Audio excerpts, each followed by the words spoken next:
because we had noticed that I was drinking a lot of water, like an excessive amount, and also my growth had slowed down, which was really weird because I used to be like one of the tallest people in my grade. So through a diagnostics process of a bunch of MRIs, blood work, and a bunch of really scary tests, I was officially diagnosed in May of 2018. And thankfully, we lived in an area where we were super close to a bunch of amazing treatment centers.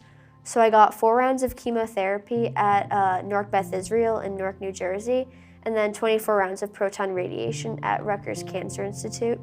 And thankfully, I will be celebrating 6 years cancer-free this December, which I am extremely happy about. You know, as Grace mentioned, she was drinking so much water. So we called the pediatrician and we, asked about it and if it was diabetes. She would have deteriorated in a really quick amount of time. So it literally took us probably almost 2 years of questioning that situation to get us to the point of an endocrine who ran a ton of tests, and then it was like, all right, let's not do any more tests. Let's just do the MRI. We think we know what it is. And we go, and the MRI takes a really long time, probably longer than, well, it did take longer than what they told us it would. Drop her off at school. I debated going to the city for work. I didn't. And thankfully I didn't, because I got a phone call from a very upset endocrinologist saying, you need to come in. Get your husband, you need to come in right now. Like, I can't do this over the phone, just get your husband, come in. And she told us that Grace has a brain tumor. And I immediately had like an out-of-body experience, and I remember almost like being above, looking down at the doctor, my husband, the nurse, myself. But my husband and I, obviously we would have to tell Grace at some point. We were gonna just kind of deal the deals the next day with all those appointments, and he said, I'm like, whatever happens, we're gonna make it a good ride. He was like, we're gonna be a team, we're gonna be us, and we're gonna make it a good ride. And you have those movie moments where your life changes in an instant. That's 1,000% what happened to us. And it's a very weird place because you don't wanna alarm anyone because you don't even know what you don't even know.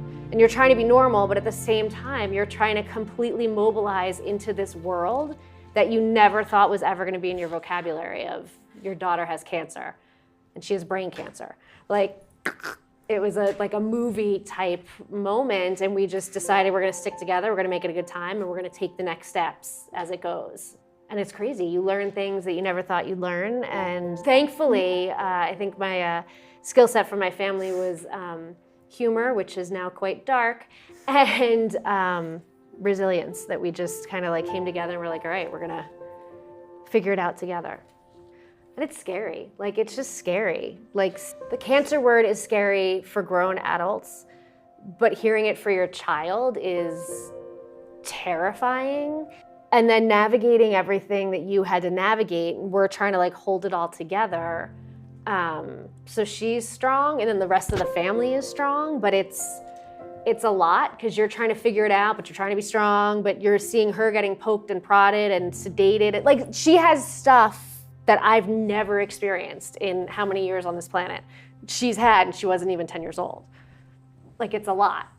It's a lot. So I don't really remember a lot about like the beginning of treatment, especially chemo, just because I was on a whole new rotation of different drugs, a lot of which were like kind of meant to sedate me in a way and just alleviate all the pain, which thankfully it worked. But I remember like even when I was first diagnosed and going through all those MRIs, a bunch of spinal taps, blood work basically like 3 times a week at that, it was scary to comprehend because I was like, none of my other friends have to go to the hospital like every week for all these different tests. And it took me like a couple years to definitely realize like, oh my God, I had a brain tumor, I had cancer. Like, not everybody survives this.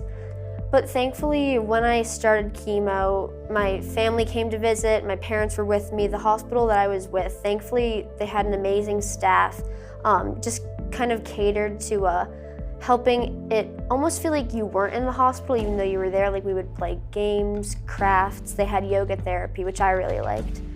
But I definitely remember towards the end of treatment, especially on my last round of chemo, that those were like the worst 3 days of my life. I remember the first day taking extremely, extremely long and just not knowing that it was gonna end, being in endless amounts of pain. But but specifically on my last day ever of chemo, it felt like it was never gonna end. I was more sick than I had ever been before, and I just remember crying for majority of the day. And then finally the doctor came in. It was like, you know what, we're all done. Like, you're finally done with chemo. And it was honestly like, I don't remember a lot of it because of all the stuff they put me on, but I just remember feeling like the most relieved I think I've ever felt in my entire life. Yeah, I was thankful to come out of it, and I had a really good support system to help me through it. You're happy and you're sad. You're happy that we're finishing this milestone of chemo, so her, PICC line can come out. She still had the next phase of radiation to come, but, a little bit different. So you're happy, but you're not fully exhaling. And I think that's, I don't mean to sound like negative Nancy, but that's the reality of it. You don't fully exhale. And we know that, okay, she finished chemo, but chemo's cumulative, which is why this last round hit, harder than any of the others, because each round gets harder and harder, for her to go through. But then we know like the days after chemo are the hardest too, because that's where like the sickness peaks and all that stuff. So like, yes, we're done with chemo. She doesn't have to have it anymore. And there's gonna be a few more days of really, really sick, and we have radiation coming. And yes, we have to wait for the scan that says, okay, it's gone.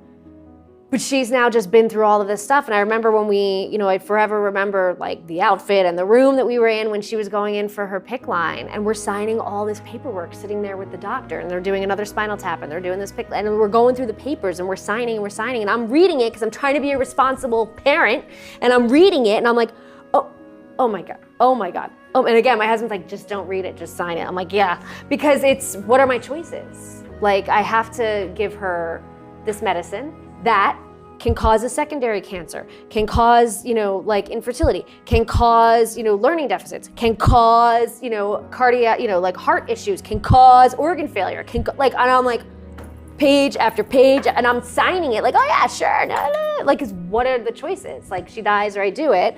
So I have all that kind of in the back of my head. Yes, she's finishing chemo. But what have I done? Like, I saved her life, so positive, yay.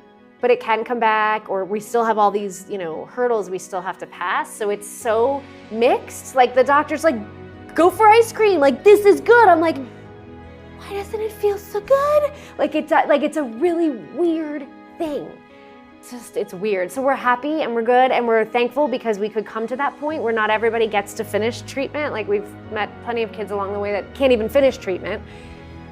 So we can, so we're happy, and you're not fully exhaling because you're mourning her childhood is lost and all these things can come down the road. So it's this like weird yin and yang of happy and not able to breathe.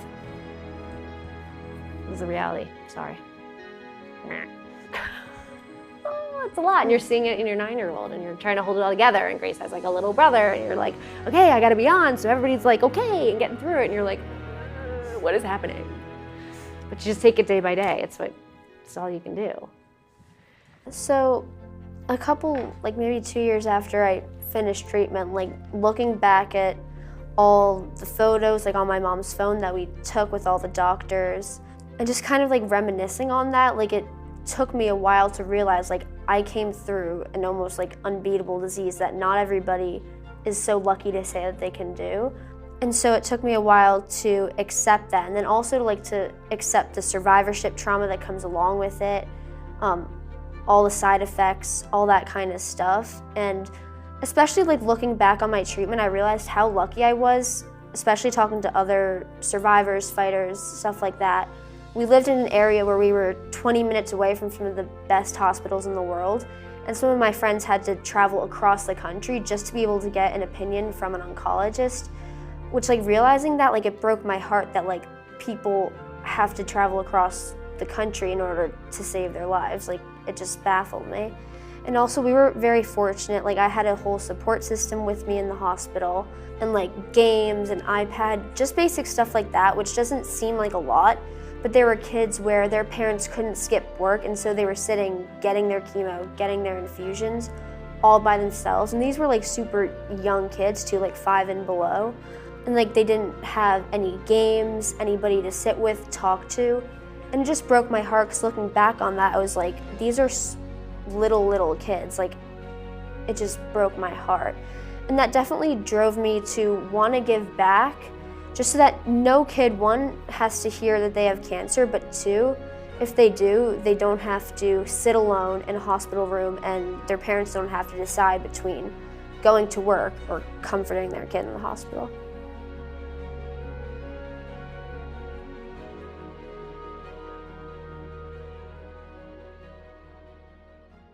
So we realized, our state where we're from in New Jersey, how it ranked in terms of childhood cancer, and we started to just talk to some of our representatives, and through that learned that actually one of the leaders in the New Jersey Assembly at the time, now Senate, was actually a survivor himself and had several secondary cancers because of his initial, treatment, and then, learned that the treatments he was getting when he was a kid are pretty much the same as what Grace and her friends are getting now, and that was 20-something years ago. So started, with that, and was able to get direct appropriations through a lot of, lots and lots of committee testimony, but got direct appropriations to start Pediatric Hematology Oncology Center of Excellence at the State University, specific for research. They also created a pediatric cancer research committee within the State Cancer Commission, which wasn't there before. So those are all things that we kind of started to realize could happen, and we've gotten it all started just because Grace started to share her story and we saw it start to impact people to take action. So we were like, oh my gosh, that makes a difference for Grace, but for all these other kids that hopefully never get diagnosed, but if they get diagnosed, it'll be a different protocols for them that are less toxic, and then, hopefully better outcomes. And I always say to people, because it can be very overwhelming, you don't know what you can do, but the only way forward is taking a step. So we always say, just take the first step. It doesn't matter if that step is a huge step, a little step, it's a step that wasn't there yesterday.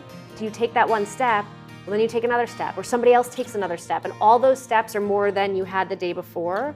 So ask the questions. Like Grace said, well, what can we do? I don't know, I'm not a legislator. So asking them, and a lot of times they like to come with solutions. Kids getting cancer is not okay. So let's take this step, and don't be afraid to be yourself and not be sure. It's okay, but that muscle gets stronger as you go. And I think, as Grace said, take that step, follow, Cannonball Kids or whatever that is, and there's maybe one more person that notices that, and then that ripple starts to happen.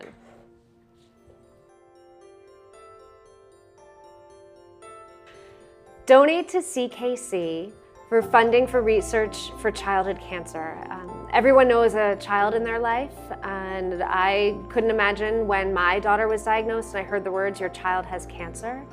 For those kids out there that you know, and even the ones that you don't know, donate to CKC and their research initiatives so that there's better treatment and more cures for kids with cancer.